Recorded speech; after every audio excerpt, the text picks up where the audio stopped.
Well, it'd be a pretty brief sermon if we could read that first passage from Matthew 6 and really embrace those 6 short words, do not worry about your life. If in moments of stress or indecision you could hear that phrase translated into whatever would most directly allay the worries or fears before you, like, it'll all work out, Steve, or Larry, you've made the right choice, or David, you won't regret it, or Amy, you are safe. If God spoke words like those to you in whatever specific circumstance you most needed, the effect would probably be pretty profound. But somehow, do not worry about your life, that phrase so plain and simple that it sounds naive or even laughable, gets kind of lost when we hear it in that Matthew passage. But then I came across this greeting card, and it says, "Good morning, this is God. I will be handling all your problems today. I will not need your help. So have a good time. I love you." That's the card. Jesus was offering the same message, just the message on this card, and he laid out a pretty good argument full of reasonable points that steer us in the direction of taking God up on God's offer. I mean, it's pretty tough to argue that worrying adds to the quality of your life, right? And even if the tiniest of animals, sparrows and songbirds, can manage to live on what God provides, well then, certainly creatures as complex and creative as we are must be among God's top priorities. But I think we sometimes forget that God made a promise to us, and God is holding up God's side. It is we who so often can't trust in that promise. So the question is, if this card were waiting for you on the breakfast table tomorrow morning, what would you do instead?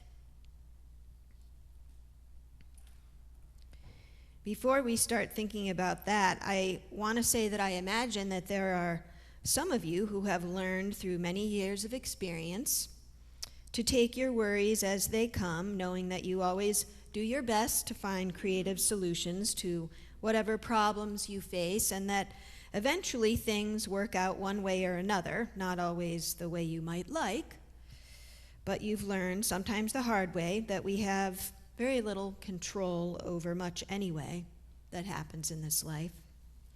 And maybe some of you already know what it's like to hear just the right word when you need it most. Maybe you've been reassured by a loved one or a partner in a moment of deep need, and knew somehow that God was speaking to you through that person. I hope so. But I suspect that many of us have moments when our fears pull us off course, or at least away from trusting the promises of God. In moments like that, reading those 6 little words, "Do not worry about your life," might seem ridiculous. I mean, I don't know about you, but I certainly worry. I worry quite a bit. I worry about all the people who don't have enough to wear or enough to eat. I worry about people who don't have a place to live. I worry about kids who won't be heading back to school next week because their homes or their schools have been destroyed by war or natural disasters, or because they don't have access to education in the first place. I worry about our country and how difficult it feels right now to speak from the heart about all those things we have in common, because we're so distracted by what we think divides us. I worry about this church. I worry about you. I worry about the larger church and whether or not we're willing to grow in the totally new directions that I think we will need to explore if we're going to thrive. I'm sure you have your own lists. I'm sure even the kids that I love spending time with outside on the lawn reading stories or running around playing tag have their own fears and concerns about what the day will bring. And because I know all of this, my human sisters and brothers, And because we so often feel stuck on this wheel of worry, the idea that we would simply step off of it seems nearly impossible. But when I look at this little card, I can feel its truth. I long for it to become my reality and yours. I know that we want to have a good time.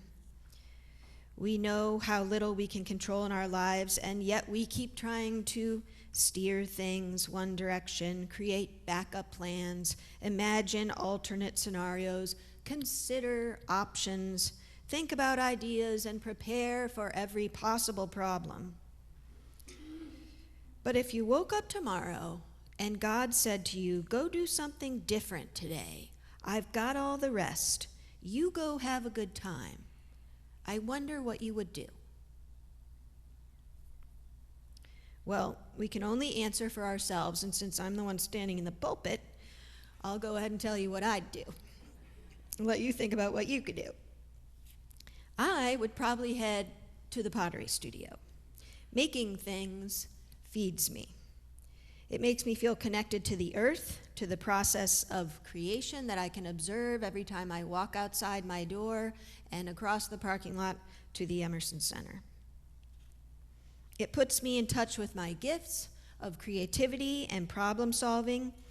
I feel my place in the greater scheme of things when I create beautiful, functional pots that people can use, enjoy, and appreciate. I like to teach people how to make pots too. I can think of some other challenging things that I might like to do, like write a book or help set up a tiny house village for people who need a place to live. I'd spend more time learning how to cook new things that I don't usually cook. I'd teach art classes to kids who don't have access to them.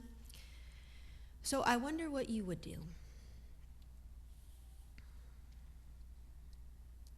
Some of you may be aware that all this past week, a small group of concerned citizens walked in a solidarity pilgrimage for immigrant justice, starting at the Kennedy Federal Building in Boston, up to the Stratford County Department of Corrections in Dover, New Hampshire, where they met up yesterday with other groups that were walking from Maine, New Hampshire, and Vermont. So 4 groups from 4 different states. And they all met together at the same place yesterday. It wasn't just a pilgrimage seeking reforms in our immigration process, but it was a funeral procession for children and others who have died in detention centers over the past year.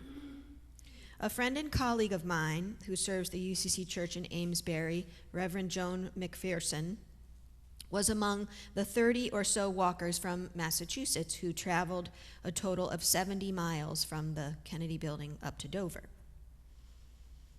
Instead of spending this week, like most ministers at this time of year, preparing for homecoming and lining up speakers for adult education programs or enticing slightly sunburned volunteers with sand still stuck to their feet back to the planning tables for the coming program year, she decided to do something else instead. She took God at God's word. Don't worry. I've got all that. I don't need your help this week. Go do something new, something from your heart, full of hope, something inspiring, something important. But deciding to participate in this effort to raise awareness about the treatment of immigrants was not an easy decision for Joan. She thought long and hard about it before she committed to the group. There were challenges right from the start. The organizers and participants had lots of different and sometimes conflicting ideas of just what it was they were going to do. What exactly would their message be? They each had different styles of working and varying amounts of time to help plan for the journey. They faced challenges planning the route and organizing volunteers, planning for meals. Sounds kind of familiar. It sounds a lot like church to me. But then guess what happened? It all worked out. Everything that they needed was provided, and that was no small thing. In fact, that was God working. A few of us here in town met the walkers on Wednesday morning along the rail trail over right in front of St. Rose's Church and ferried them up to Newburyport, or just south of Newburyport, because there are a few sections along Route 1 where they weren't allowed to walk. So we offered them hospitality along their journey. We listened to a few of the struggles along the way. We gave them lemonade and cranberry juice, a cool place to rest on what was a very hot day Wednesday, a bathroom break, a needle for one person who had a splinter, and most of all, just some encouraging words to take with them along the rest of their journey. I know from speaking with Joan about it before she left that she went into it with more than a little trepidation. She wondered, what would her congregation think? Would taking turns with the other walkers who carried a small cardboard coffin to remind people about the senseless deaths of children held in detention be too dramatic or painful for the larger message to be heard? The burdens immigrants carry throughout their journey are real, is one of the sentences they had on their poster. Would this message get across to the people who saw them? What exactly would they eat along the way, and would they be able to sleep in the places that offered them rest? These are the questions that followed them as they traveled, and I can tell you from speaking with them after they finished that it was not an easy journey. In fact, it was very difficult on physical, emotional, and spiritual levels. At times, their emotions overwhelmed them.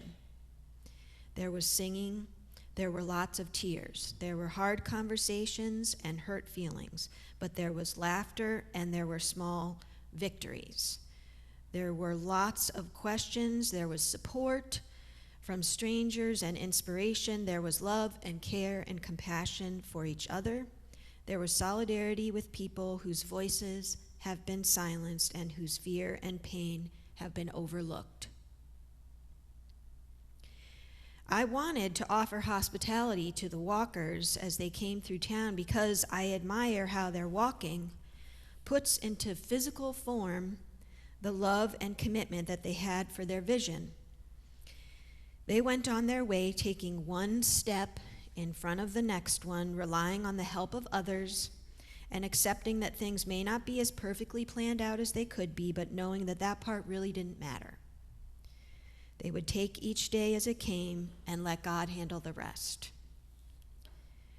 So I titled the sermon, Walking the Walk, because I feel like Joan and all the other walkers really committed to their message, to their word, to their hope. And in fact, they used their bodies to deliver it. They chose to stand at the margins with immigrants and children. It makes me think about a phrase that I just read in one of the books by Barbara Brown Taylor that I mentioned to you the last time I was preaching, in which she said, "Our bodies are prophets." To me, that means that our physical bodies can speak for us even when we have no words. On Friday night, I set aside my own worries and I did something different. I went to join the walkers for a vigil outside the detention center in Dover. We stood with candles, we prayed, and sang songs with words like, "Courage, my friend. You do not walk alone. We will walk with you and sing your spirit home." In the moments of silence between songs and prayers, we could hear the people inside pounding on the windows with one hand and waving to us with the other. Our bodies are prophets. Jesus knew that. It's why he gave us something to do with our bodies before he left. He showed the disciples how to break bread with each other. He didn't say, "Believe this and remember me." He said, "Do this and remember me." I also love words from Stanley Hauerwas, an ethicist at Duke, who says, "Christianity is not a set of beliefs or doctrines one believes in order to be Christian, but rather Christianity is to have one's body shaped, one's habits determined in such a way that the worship of God is unavoidable. If you didn't worry about your life, if you let your own body give shape to the vision that calls you, what would you choose to do instead? Matthew 25 is probably a very familiar scripture to most of you. It crystallizes in plain and simple language what God calls us to do in this world. Father Greg Boyle, who's a Jesuit priest and founder of Homeboy Industries in California, which is the largest gang intervention, rehab, and reentry program in the world. I'll let you Google it for yourselves, Homeboy Industries. But he says about their mission, which is deeply rooted in Matthew 25, the following words. We are called to search out the least, the lost, and the last, to fully identify with an exquisite mutuality with the stranger, the hungry, and the incarcerated. We are invited, as Pope Francis would say, to the outskirts. And by so standing at the margins, we join Jesus in erasing them. We plant ourselves in solidarity with the demonized so that the demonizing will stop. We situate ourselves exactly with the disposable so that the day will come when we stop throwing people away. Standing there, holding a candle, listening to people pounding on windows and watching them wave at us through the dark, I knew that my prayers and my waving back were small, but I felt Christ's message in my body in a way I never have before. God is holding your life, my friends, holding you. You can embody Christ's message. Try something different. Amen.